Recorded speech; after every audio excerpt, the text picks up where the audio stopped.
அனைவருக்கும் வணக்கம். நான் அஸ்ட்ரோ சண்முகம், நாமக்கல் மாவட்டம் பொத்தனூரிலிருந்து. இன்றைய பதிவில் புதன் திசை 17 வருஷம். இந்த 17 வருஷத்தில் புதன் தன்னுடைய தசாபுத்தி காலத்தில் யாருக்கு நன்மை செய்வார், யாருக்கு தீமை செய்வார் என்பதை பற்றி இந்த பதிவில் நாம் பார்க்க போகிறோம். ரேவதி, ஆயில்யம், கேட்டை இந்த 3 நட்சத்திரத்தில் பிறந்தவர்களுக்கு புதன் திசை முதல் திசையாக வரும். அடுத்து ஒரு சிலருக்கு இந்த புதன் திசை இடைப்பட்ட காலத்திலும் ஒரு சிலருக்கு கடைசி காலத்திலும் வரும். அந்த புதன் திசையின் நன்மை தீமைகளை இந்த பதிவில் நாம் ஒரு சித்தர் பாடலுடன் தொடங்கலாம். வாருங்கள்.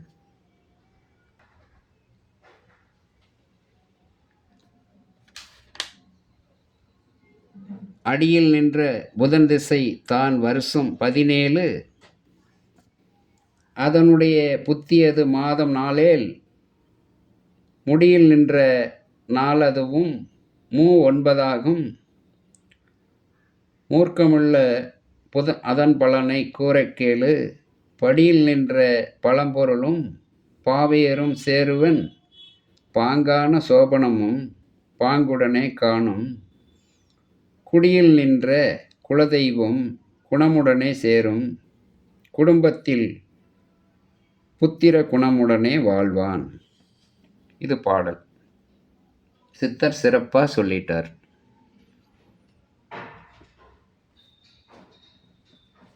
இந்த புதன் தசை 17 வருஷத்தில் இப்போ இந்த முதல் கட்டத்தை பாருங்கள்.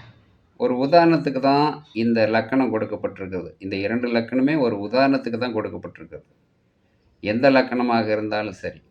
இப்போ உதாரணத்துக்கு பாருங்கள், லக்கணத்தில் புதன் ஆட்சி உச்சம், 2ஆம் இடத்துலேயே புதன் இருக்கார், 4ஆம் இடத்துல இருக்கார், 5ஆம் இடத்துல இருக்கார், 9ஆம் இடத்துல இருக்கார், 10ஆம் இடத்துல இருக்கார், 11ஆம் இடத்துல இருக்கார். இந்த 7 இடத்துல இருக்கக்கூடிய புதன் ஏதாவது ஒரு இடத்துல இருந்து புதன் திசை நடத்தினால், அந்த புதன் என்ற நட்சத்திர அதிபதி கேந்திரம் திரிகோணம் ஏறி ஆட்சி உச்சம் பெற்றிருந்தால், சுபக்கிரக பார்வை பெற்றிருந்தால், ஒரு ஜாதகனுக்கோ ஜாதகிக்கோ அந்த தசாபுத்தி காலத்தில் நல்ல கல்வி அமைப்பு, உடல் ஆரோக்கியம், தீர்க்க ஆயுள், சொந்த தொழில் செய்கிற யோகம், வியாபாரம் செய்யக்கூடிய யோகம், கல்வி சாலைகள் அமைத்து சிறப்போடு வாழக்கூடிய யோகம், பிரஸ் பத்திரிகை தொழில் செய்யக்கூடிய யோகம், அதே மாதிரி சூரியனும் புதனும் வலுத்து இருந்தால் அரசு வேலை கிடைக்கக்கூடிய யோகம், வங்கியில் பணியாற்றக்கூடிய யோகம், கொரியர் தந்தி தொழில் சிறப்பு தரக்கூடிய யோகம், கலைத்துறையில் சிறந்து பணியாற்றக்கூடிய யோகம், ஆசிரிய பணி செய்யக்கூடிய யோகம், கணக்காசிரியர் மற்ற துறைகளிலே சிறந்து விளங்கக்கூடிய ஆசிரியர் பணி பெறக்கூடிய யோகம் அந்த புதன் அந்த தசாபுத்தி காலத்தில் கொடுத்துருவார்.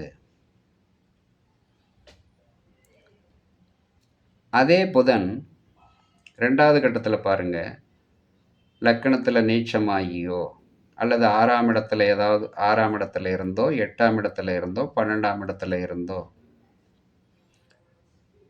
அவர் நின்ற நட்சத்திர அதிபதி நீச்சம் பகை பெற்று 6, 8, 12 மறைந்து இருந்தோ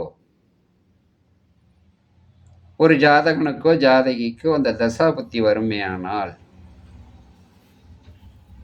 அந்த தசாபுத்தி காலத்தில்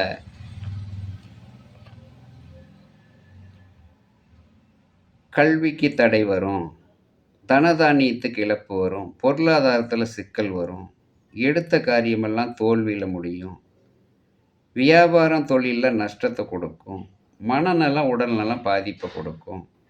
சொந்த பந்தங்கள் பகையாகும்.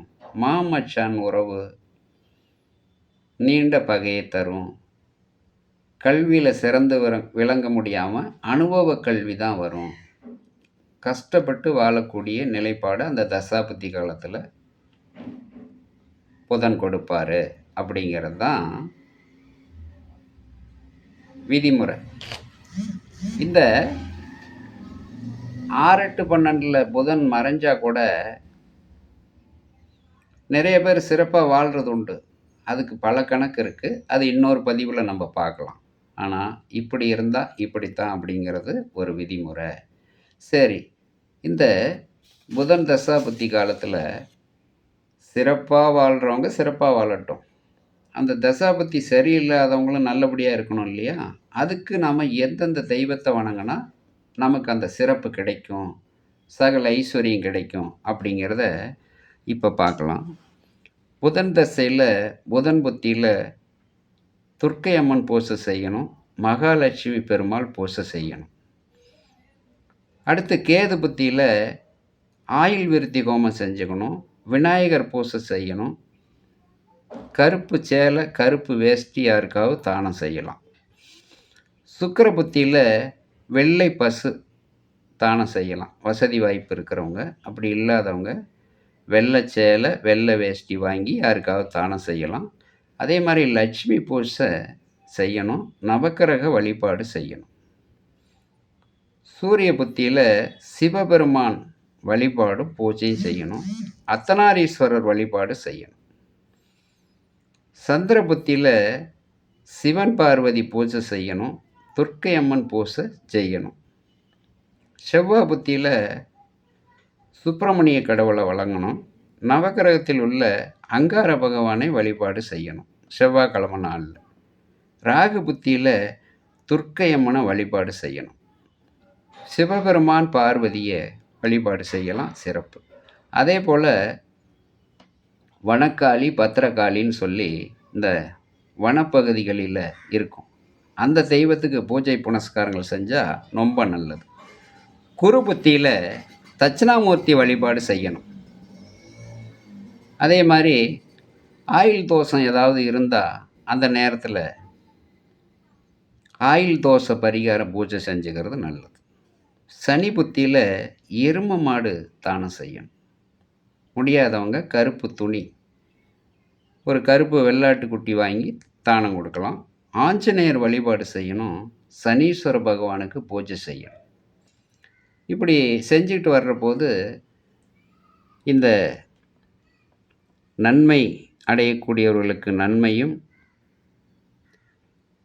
தீமை விலகி நன்மை பெறுவதற்கு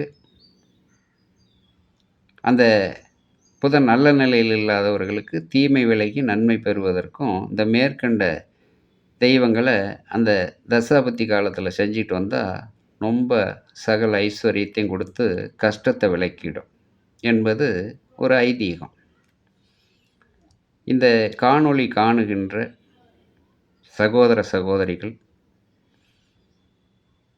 ஜாதகம் பார்க்க வேண்டும் என்று விருப்பப்பட்டால், வெளி மாநிலங்களில் இருந்தாலும் சரி, வெளிநாடுகளில் இருந்தாலும் சரி, தமிழ்நாட்டிலே எங்கள் நாமக்கல் மாவட்டத்திற்கு தொலைதூர மாவட்டங்களிலே இருக்கக்கூடிய சகோதர சகோதரிகள் உங்கள் ஜாதகத்தை வாட்ஸ்அப்பில் அனுப்பி வைக்கலாம். அல்லது ஜாதகம் இல்லாதவர்கள் பிறந்த நேரம், பிறந்த தேதி, பிறந்த ஊர் இவைகளை அனுப்பி வைத்தால் போதும். உங்களுக்கு கொடுக்கப்பட்ட நேரத்தில் உங்களுக்குரிய ஜாதக பலாபலங்களை நான் சொல்ல கடமைப்பட்டிருக்கிறேன். மேலும் ஆலோசனைக்கு இங்கே கீழே இந்த ஸ்க்ரீனில் தெரியக்கூடிய அந்த நம்பருக்கு ஃபோன் செய்து ஆலோசனை பெறலாம். நன்றி, வணக்கம். மீண்டும் ஒரு பதிவில் சந்திப்போம்.